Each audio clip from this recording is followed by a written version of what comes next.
Hey, what's going on, my friends? It's Dave Sharpe. Welcome to Wake Up Legendary. And my friends, wow. It's white. Whoa! Holy smokes! Clean the glasses off a little bit.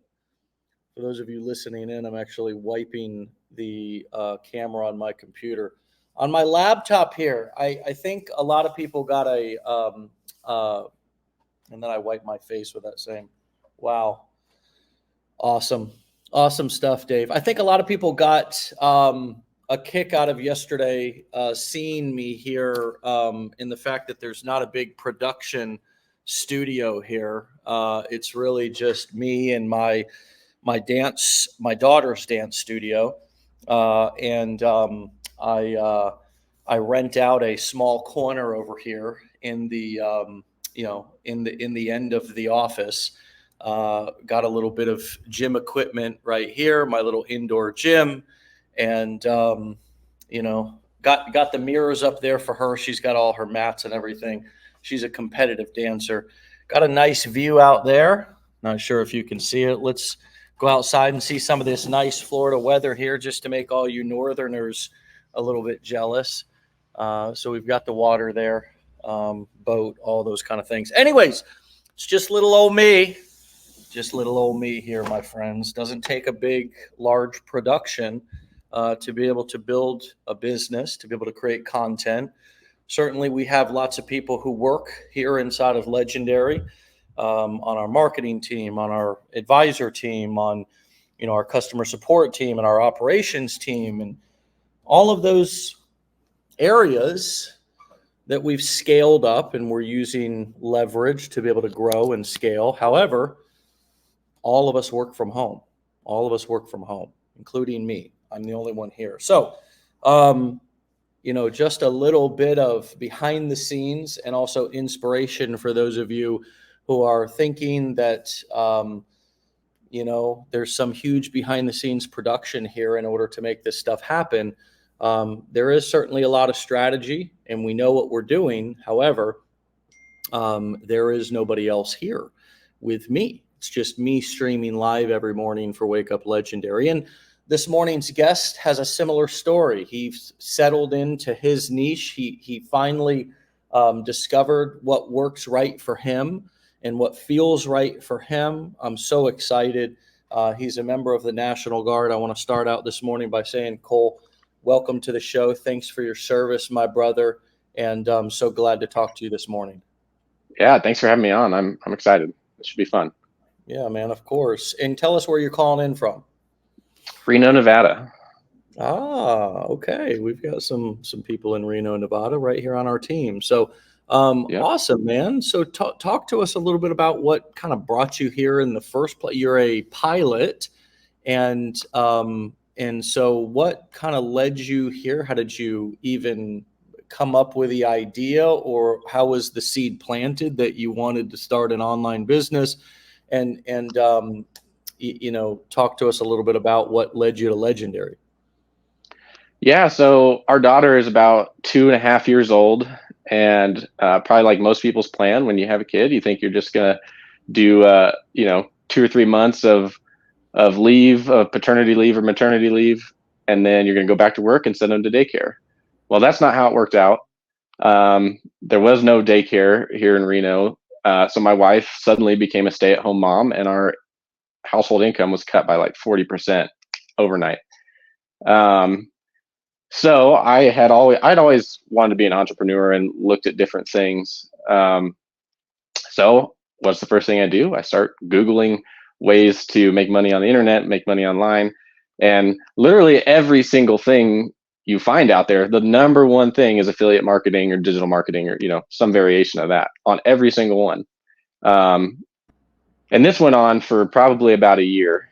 And even though I saw those things, I thought, I don't know how to do it. I don't have the slightest clue. I can't do that. That's for people who are super tech savvy, know way more than me. And then my wife actually was following Becca on Instagram, and she sent me one of her reels and said, "Hey, what do you think about this?" And I looked at it and I was like, you know what, I'm going to jump on that because that seems like a way I could learn to do it. And so I did. And then joined the challenge and bought the blueprints, and off I went.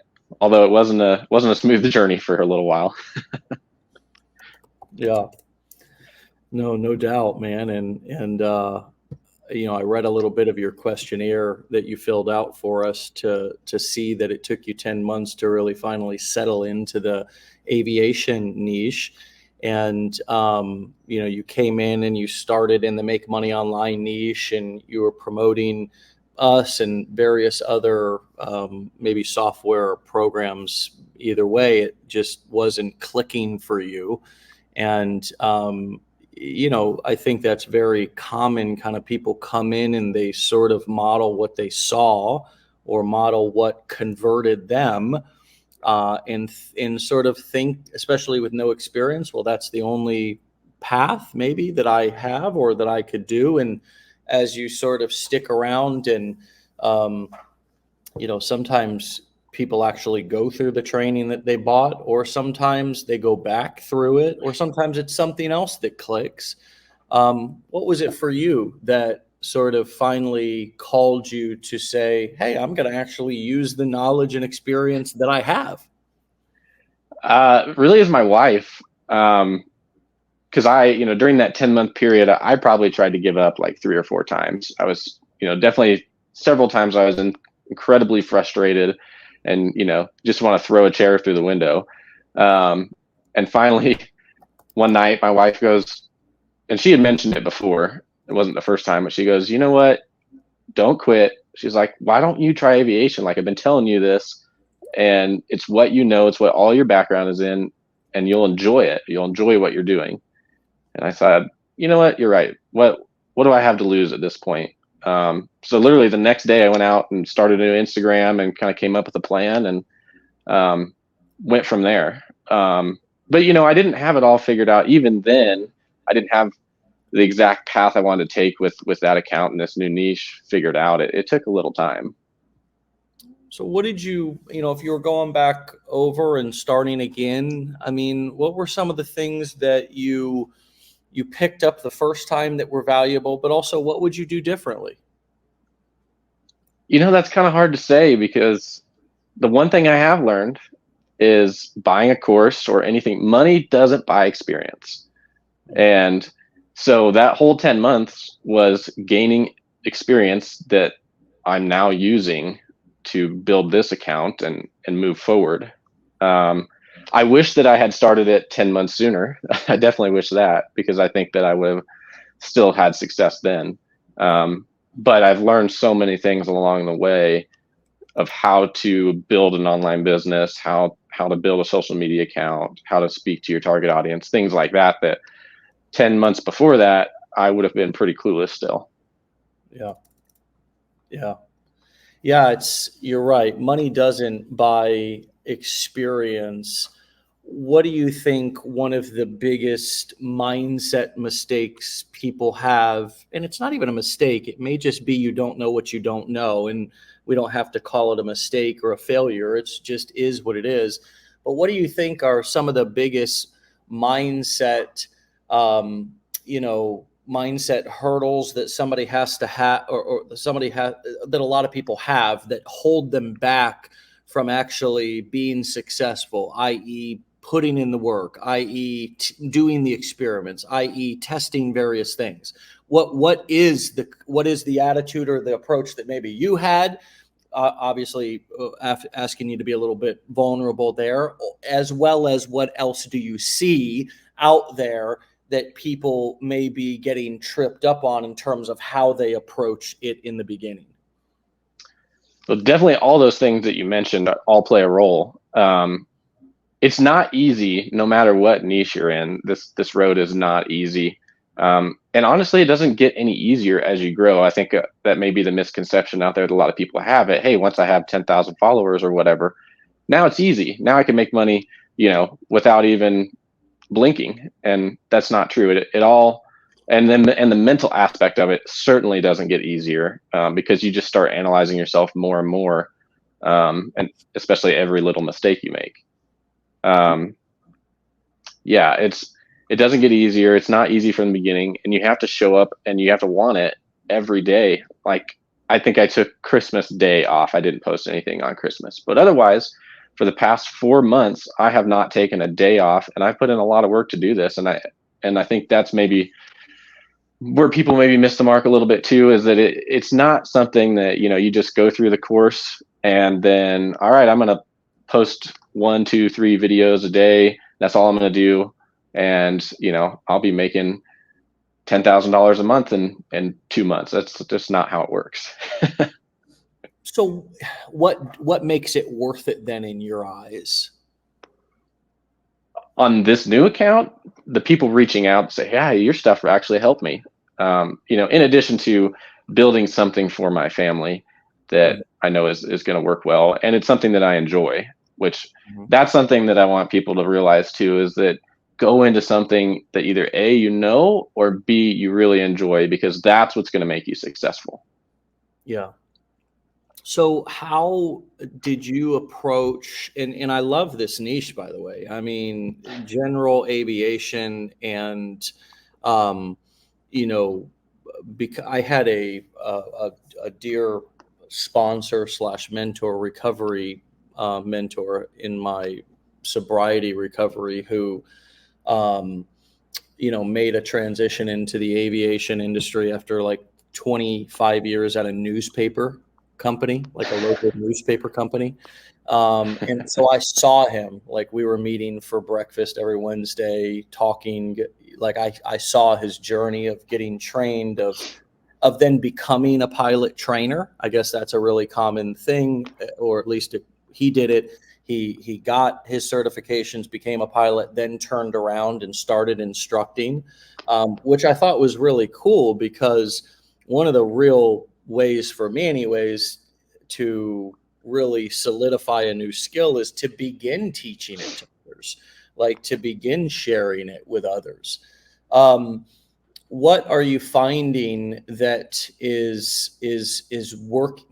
How do you translate aviation pilot knowledge in training onto Instagram? Somebody may be thinking, well, how, if I do have a specific passion or a skill, maybe it's I'm great with babies, maybe it's I'm great with kids, or I'm a teacher, maybe I do homeschool, maybe I have a woodworking shop, maybe I'm great at training dogs, maybe I'm great at welding, maybe I'm great at carpentry, right? People may be thinking, oh yeah, I do have these skill sets that are sort of outside in the quote real world. How do you make those translate over onto video, and what do you find working well in that regard? I think the biggest thing is, number one, you have to figure out what your people want. That was part of my journey when I started this account. Was I thought that I wanted to do more of continuing education for pilots. That was what I thought in the beginning. And as I went on, I figured out who my target audience was and what they wanted to see. And I realized it was primarily student pilots or low-time pilots that wanted information to learn how to become a pilot or how to become a better pilot. And so that's what drove me, because, I stopped thinking about what do I want to tell people and what do people want to see from me. And that's what really changed. I am with you on that. Like it is really a shift, no matter what your niche or topic is, to really think about the person and what's in it for me. Like that's what they're thinking. And also, what do they want? Like you just said. So often, one of the most wisest things I ever heard somebody say, and it actually came from a client that hired me back in like 2015 this was before Legendary launched. I was just doing a lot of coaching and events. And this guy was a speaker in a real estate seminar industry. And he hired me to become a better speaker and a better marketer. And he said, my wisdom is not their wisdom. In other words, your wisdom is not your client's wisdom. And so often we think that, again, they know what we know and that we don't have to explain it, right? So we under-explain things. When they want detail, they appreciate explanation. That's what they're on the internet for. The other thing is that what I'm interested in or like may not be their preference or what they're really interested in. What were some of those differences for you that you realized? Like, what's an example of what your audience really wanted versus and something that you were surprised about or that you were like, light bulb moment? Probably the biggest thing was not just general abstract knowledge. Like, for example, pilots have to have a lot of foundational knowledge, book knowledge, so to speak. And I started, once I figured out that I was wanting to speak to student pilots and they wanted my information, I started, okay, let me give out a lot of book knowledge that pilots learn along the way. And that just, I mean, I had some that hit pretty well and others just didn't. And then I started throwing out like practical tips that either apply to, the foundational knowledge, or when you're actually sitting in the airplane and flying, just small tips on that. And those were the ones that really took off. And that's where the light bulb moment hit. Is people want useful tips. They just don't want abstract, general, whatever knowledge. They don't want theory, right? Right. Yeah. They get enough. We've had enough theory, right? Like schools full of, well, think about going to school. I mean, we learned all this theory about math that only a very small percentage of the workforce uses, right? Maybe physicists and stuff. For me, I mean, the majority of the math I ever learned is not, I mean, and for God's sakes, I use my damn calculator the majority of the time. I think college, I didn't go, but I understand from those who did, there's a lot of theory. There's just also a lot of theory in books. It's one of the reasons why I wrestle with book reading, because so often it can be so full of theory when in reality, there's a couple of small sections in the book that are really valuable that show you the practical application. And that's what you're saying your student pilots are looking for from you, right? That kind of, give me a tip, give me a trick, give me something I can use while flying, versus the kind of theory of flying or the theory of X, Y, why such and such works. I get it. I understand that it works. Just tell me the how, right? Give me, and those are great little chummy pieces of content, right? If you think about the fishing formula business plan that we use, that we teach, it's like, how do you chum the waters? Well, I mean, when you go out shark fishing, you don't chum the waters by, philosophizing to the sharks like, hey guys, if you come, this blood's going to be right. You put the damn blood in the water, right? And that gets them kind of circling the boat.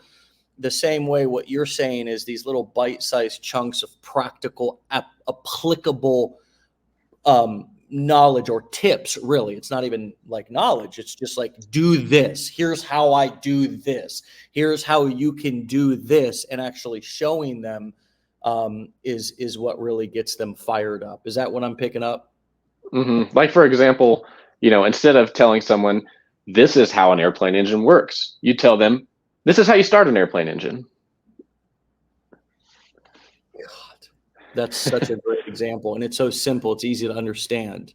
It's like sort of like the explanation as we're in the challenge, kind of talking to people about the difference between a website and a funnel. If we just left it there, that would be like, okay, like I get it. Okay, that's easy for me to understand. But then we go into showing the behind the scenes of how to set up a funnel, where to click, what to do. That gets people sucked in. That gets people watching. No matter what, it's, if you were training your dog or you were in the dog training niche, to just sit there and talk about it is kind of watered down. It's not as potent. To have somebody hold the camera, or you set the camera up and physically show the strategy with the dog, that's like crack to people. They want to see that. They want to envision it happening. They want to see the how, not just always understand the why. What else is what else is working really well for you? I mean, what else are you doing? Are you building? Do you have any enlightening moments, or have you had about calls to action, or about what you're giving away as a free guide, what you're selling or could sell on the back end to somebody in a unique niche like that? Take us a little bit more behind the scenes.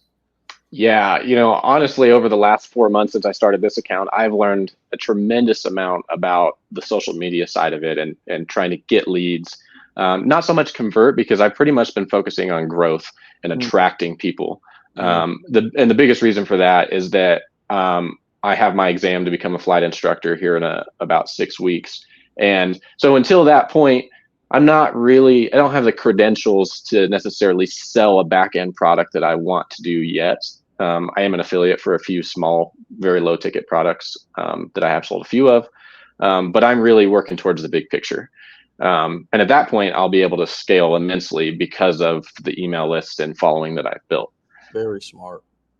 But Nugget, yeah, right, folks. Nugget. I mean, big old platinum boulder right there. And what a different approach to the coming in and wanting fast cash sales up front versus thinking about the long-term audience building and what you could really do if you have a large audience trust and a big email list. Sorry to interrupt, but I just wanted to highlight that.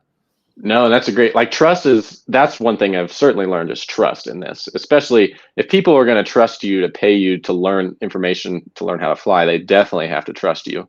And the only way to build trust is over time, putting out good information that people want to see and that's accurate. And, that doesn't happen in 2 weeks. Sometimes it doesn't happen in 2 months. Yeah. Yeah. They have to see things, right? Consistency. It's kind of like even a personal relationship, I mean, how do you gain trust in a personal relationship, whether it's with a child, whether it's with a potential partner? Consistency, showing up every day. It's not blowing their minds every day.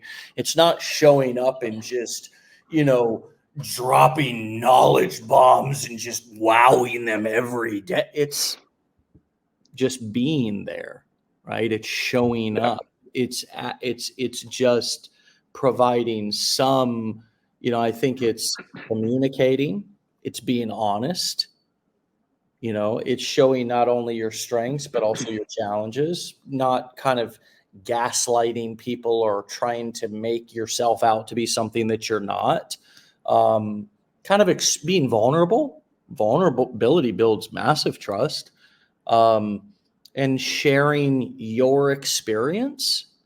That's one of the things that I found builds I kind of learned this in recovery too, because I was trying to get clean and I didn't trust people. And I really didn't want to hear anybody telling me what to do. Can anybody relate to that? But I was so open to you sharing your experience with me and telling me what you went through and what worked or didn't work for you. That's kind of another unique way to build trust. Anyways, back to your kind of vision and how you're building your list and products and kind of what you were talking about there before we kind of got sidetracked there. And sorry to do that, but I wanted to highlight that. Yeah, no problem. Probably the number one nugget I've learned is that all the little bullshit that people worry about doesn't matter. What matters is putting out valuable content that people want to see, because you can post at the right times every day. You can wear what you think's the right clothes, use viral hooks, good lighting, good video quality, all that. That's not going to get the algorithm or the platform to push your content, not going to get people watching it. You can have the crappiest quality video, but if it is exactly what people want to see, they will watch it and they will love it. Just like me right here. I mean, we're in Inc. 5000 2 years in a row, 30th fastest growing privately held education company in America last year. And I'm doing lives out of my daughter's dance studio, for God's sakes. Yeah. Yeah, I know it looks like that, but the truth is, I just gave you guys a tour, and it's not about production quality or value. Our events are badass. I mean, there's no doubt. Like we take it to the next level at our live events, and our website and funnels and curriculum and all of that is exceptional. But you're right, man. If even as long as the value's there, people don't give a damn. Like Yeah. how fuzzy it is, if it's, you know what I mean? Like if it's recorded on a damn iPhone or a $30,000, dollar Hollywood camera.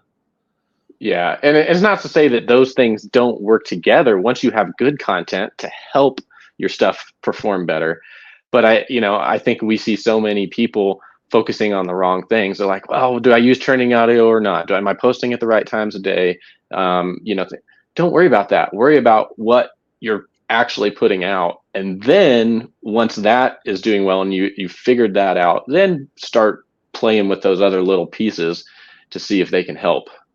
Yeah. I don't know if you're at all like me. I, over the years, have spent so much money on tech shit I didn't use. Camera equipment. I mean, that's the big thing. I was always getting the next camera thing, the next, phone, holder, teleprompter, lighting setup, and of all the crap I've bought, I mean, I'm using a couple of, I don't even know where I got these lights. Maybe I bought them somewhere, maybe I acquired them. So I really don't even know, but then I'm using two they're almost falling apart. I don't know what you call them. They're kind of the lights in a box or box lights, I guess. I always kind of log on here and I'm like, golly, I look like I'm like dying, like I'm so pale, you know what I mean? It's like, holy crap, I don't even know if the lighting's working that well. I'm using the microphone on my laptop. My laptop needs to be updated. The software is always, outdated. I need to do the upgrades and all. It just doesn't, yesterday my phone was ringing on the damn computer. I didn't even know how to turn do not disturb on. These things don't matter. And I can attest to that, to the tune of tens of thousands of dollars wasted on stuff that I'm not using now. And again, whether that's kind of big cameras that you would set up on a thing, or whether that's kind of little cameras that you would go around on like a little holder, the most profitable camera I've ever used is this one right here. Yep. And that's what I use. I use my phone to film all my videos. Yeah.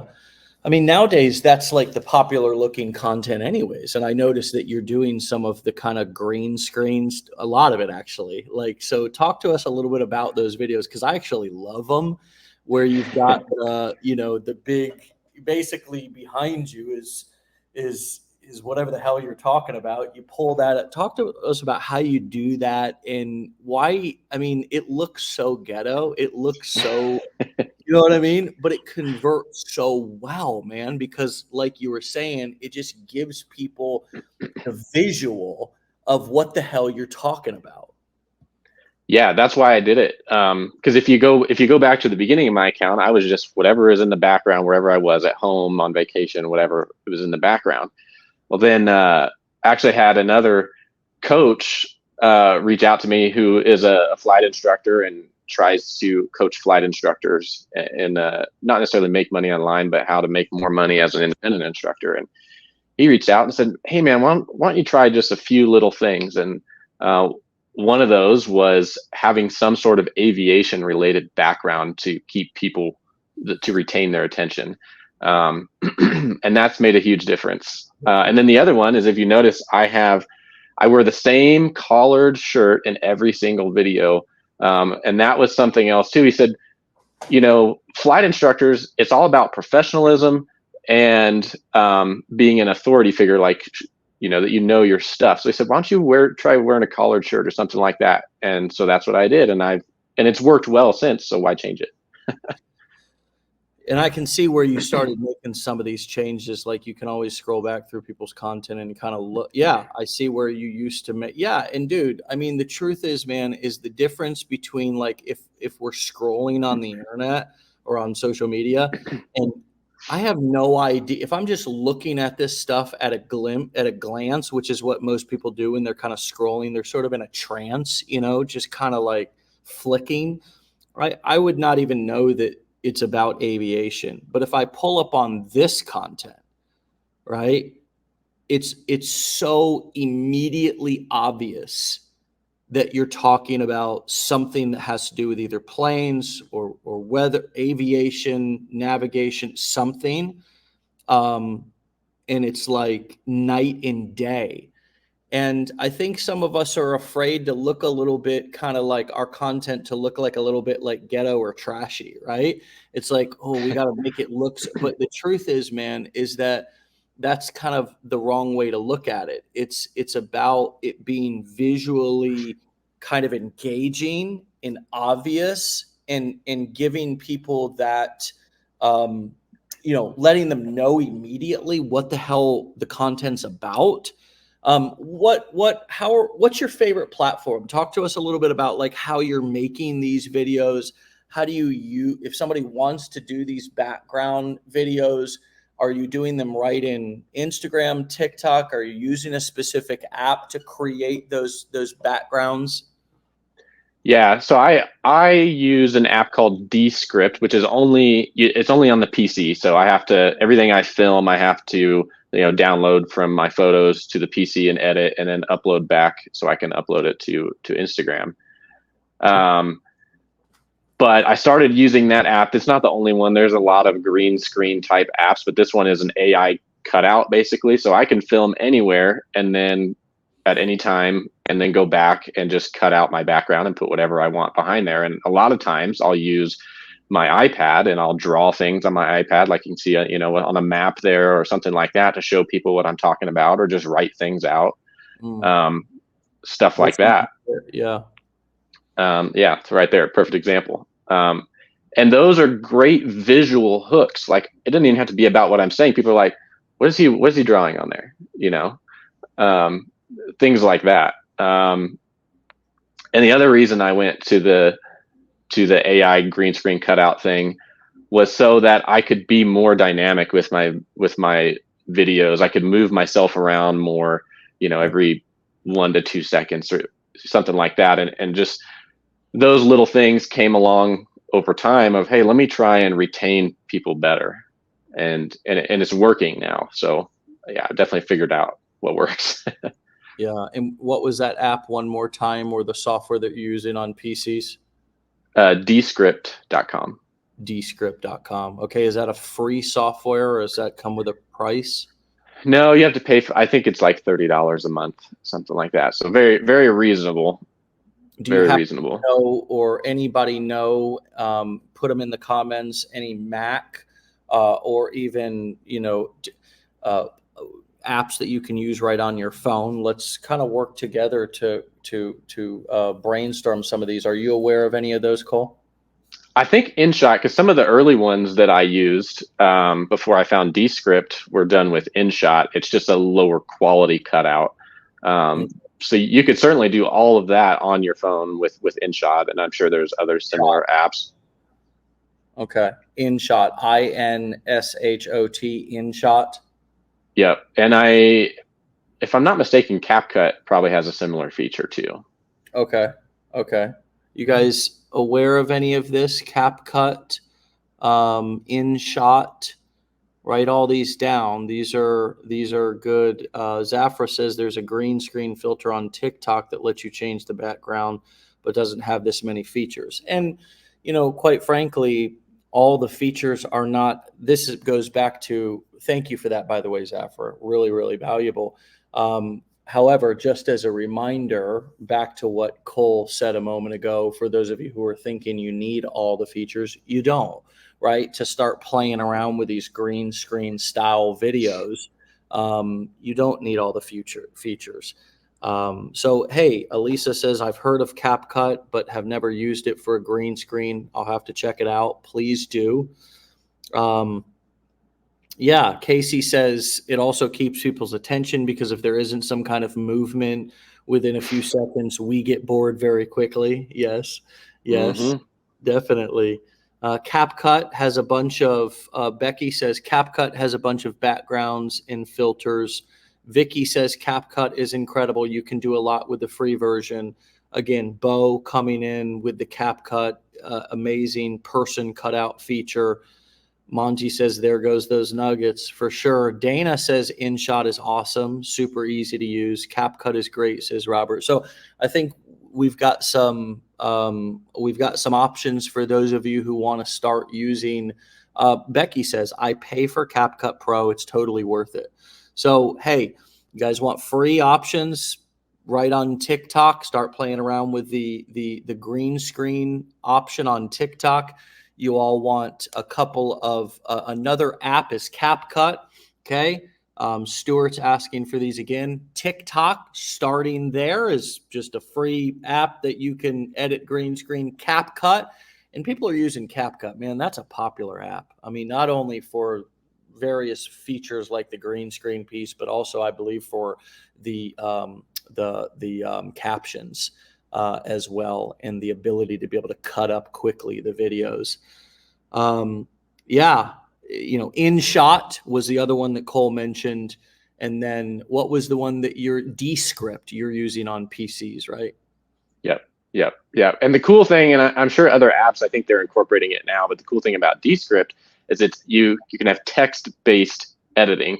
So it transcribes your audio from your video, and then you can just literally like highlight words or empty spaces and click delete, and it cuts it for you, which is why I use it, because it makes it easy for me, and it's also for the things I want to add, it works well.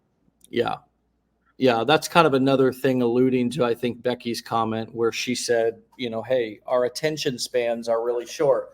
A few years ago, before even these easy green screen apps and features became available, sort of at the end of our fingertips with many of these apps, it really was the quick edits. We called them jump cuts, to where you and you saw that a lot on YouTube, where they started to speed up the video, taking out all the oohs and the ahs and the ums and kind of just moving it along. It was really groundbreaking in content creation a few years ago, because it really did hold your attention.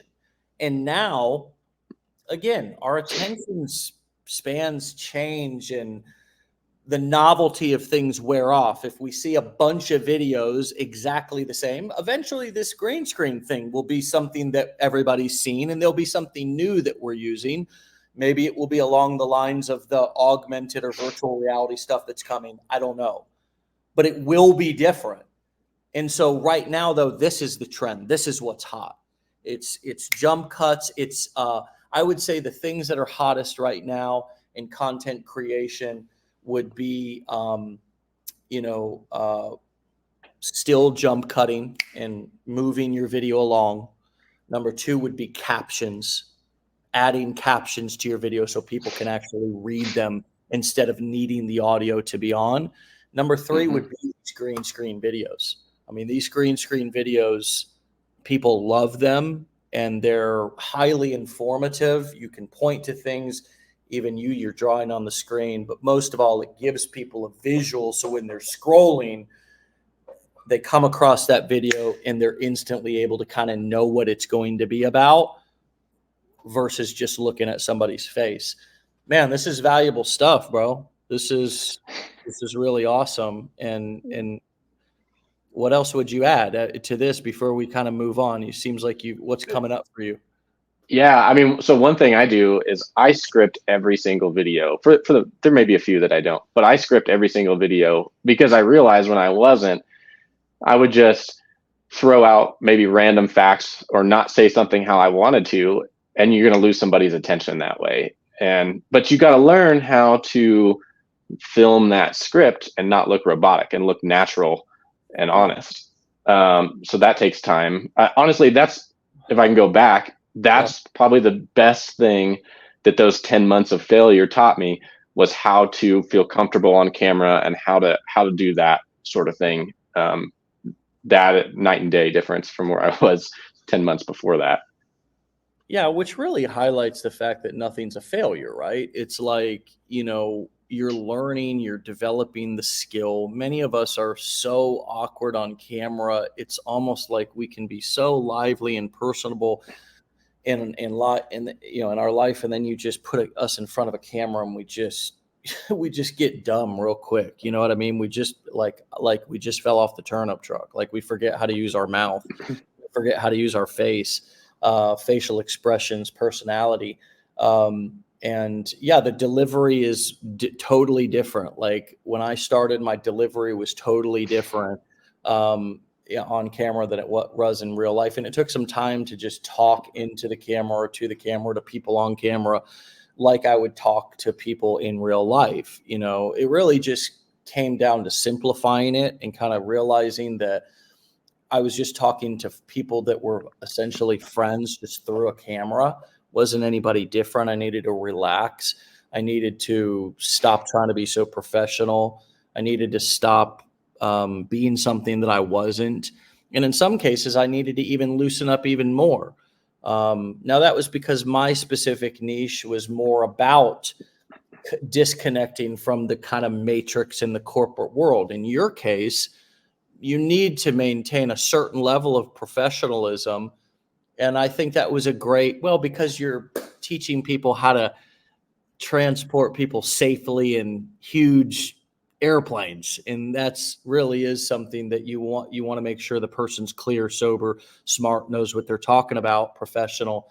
But that's just all goes with kind of reading the room and using a little bit of common or not so common sense, right? It was really nice that the guy reached out to you and gave you those tips. How have you connected with other people in the aviation space and had that network grow in ways that it would have never before? I think the guy reaching out's a great example of that. Yeah, yeah. And now, granted, I think the reason he reached out was, kind of a cold DM type of thing, right? Like, hey, are you a flight instructor? Are you going to be a flight instructor? I can probably help you. But he's given me a lot of useful information for free as well, which is awesome. Which is what you have to do if you want to get somebody's money on the back end. Sure. But no, I've met a lot of other pilots and even some other flight instructors that are doing similar things. And it's fun to watch what they're doing and bounce that off yours and see what works. And it's also funny to realize that now at my account, the size I'm at, I'm probably in the top 10% of aviation accounts. It's amazing how small the world is when you really look at it. And that, if I continue growing, I can be the authority figure and the go-to person on this. Bro, I always look at success. Obviously, I didn't look at it always like this, and I hesitate to use the easy word, but I'm going to use it for me and my thinking. It's a lot easier than I've made it out to be, because most people are just not willing to even start and try. You know what I mean? They're just not. They're not willing to actually get out there and begin to, like, for example, or they are, but they give up before the quote miracle happens.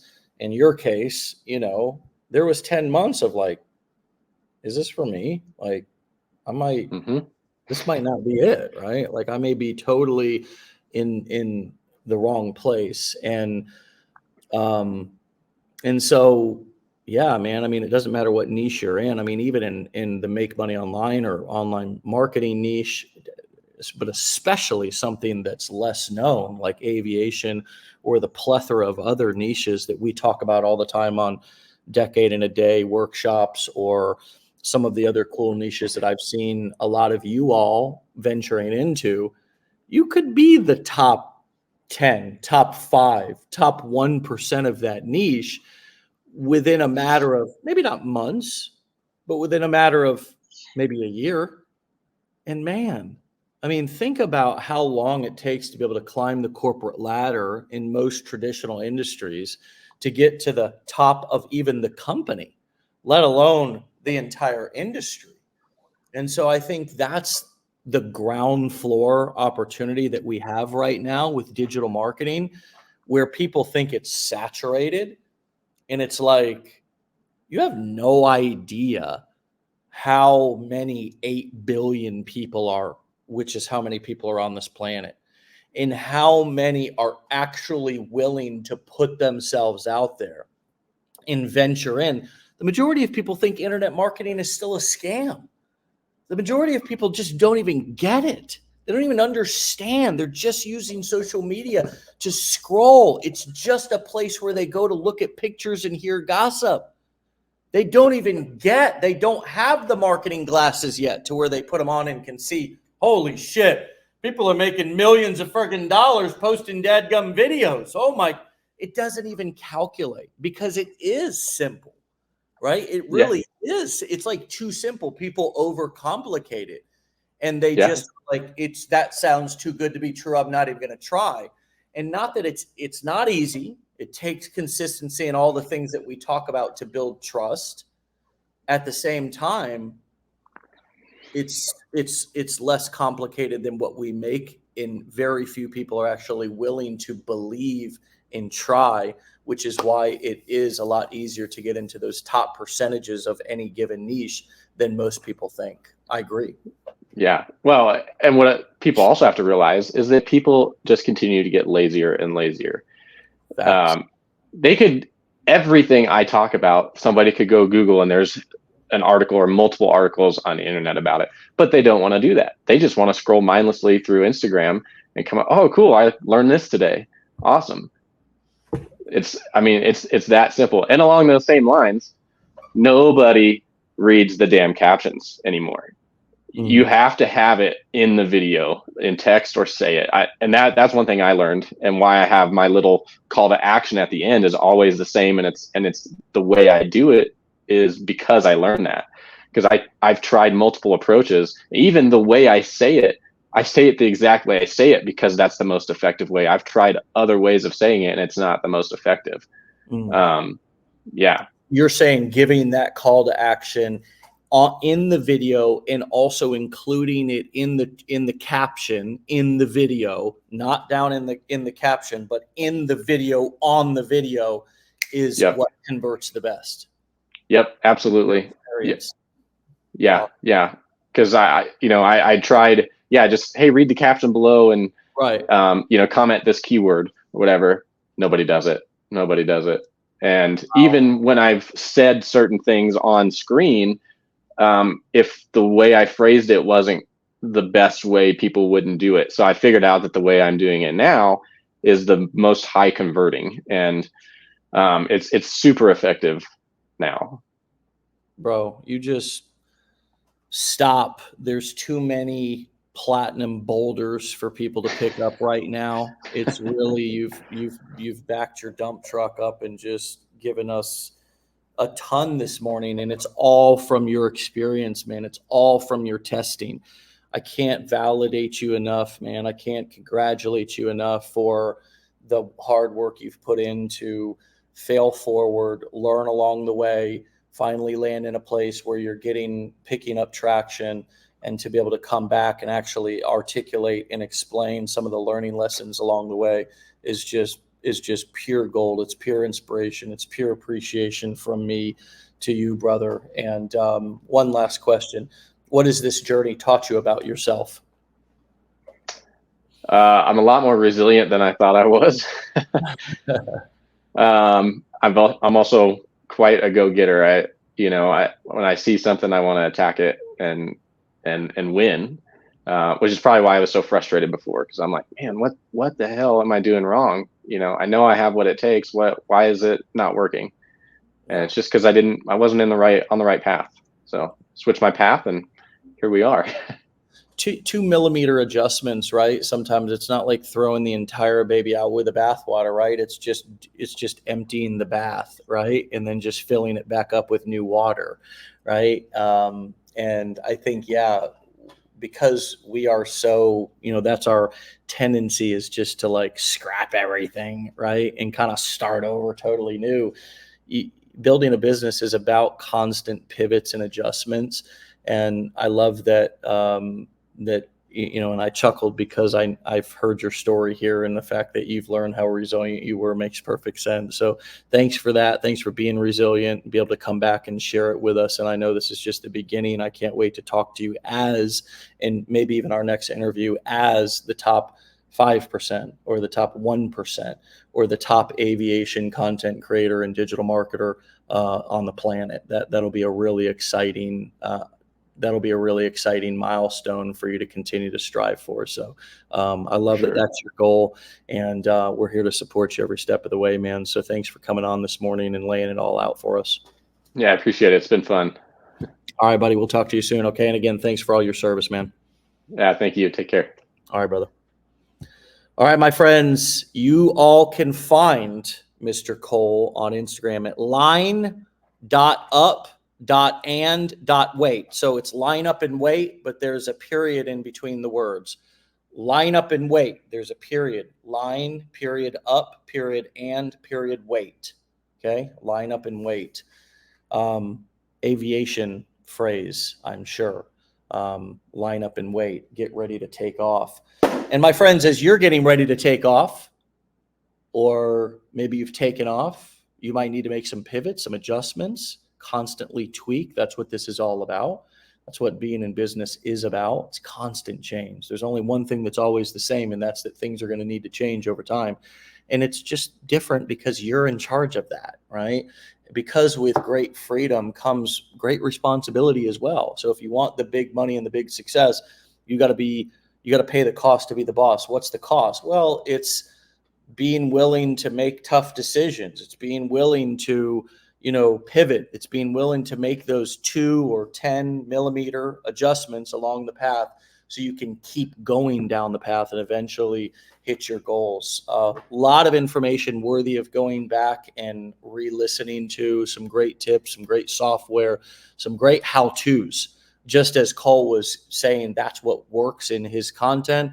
He also demonstrated that right here for us all by giving us lots of little nuggets, tips, things that we can use starting today in our businesses to make better content and to be more engaging. So once again, can't thank you enough. Cole, wonderful show. Stay legendary, my brother. And all of you, my friends, we'll see you back here. As always, today's Thursday, one more day in the week for Wake Up Legendary. If you want to get a text message reminder every time we go live, text the letters WUL right in the little spot where you would usually put your words. WUL, short for Wake Up Legendary, to 813-296-8553. Again, 813-296-8553. If you want to take the challenge, enroll in the blueprints, come to a mastermind, go to legendarymarketer.com/enroll, and you can do that. And once again, please go follow my friend Cole here on Instagram at line_up_and_wait. Line up and wait with a period between the letters. He's also started a YouTube channel, Line Up and Wait NV for Nevada. Line Up and Wait NV over on YouTube. Follow his journey there. Longer form content, I'm sure, along with some shorts. See what he's doing, see what he's up to, follow his journey, learn about aviation. Hey, learn about marketing. All right, my friends, we'll see you back here tomorrow for another episode. Get out of here. Stay legendary.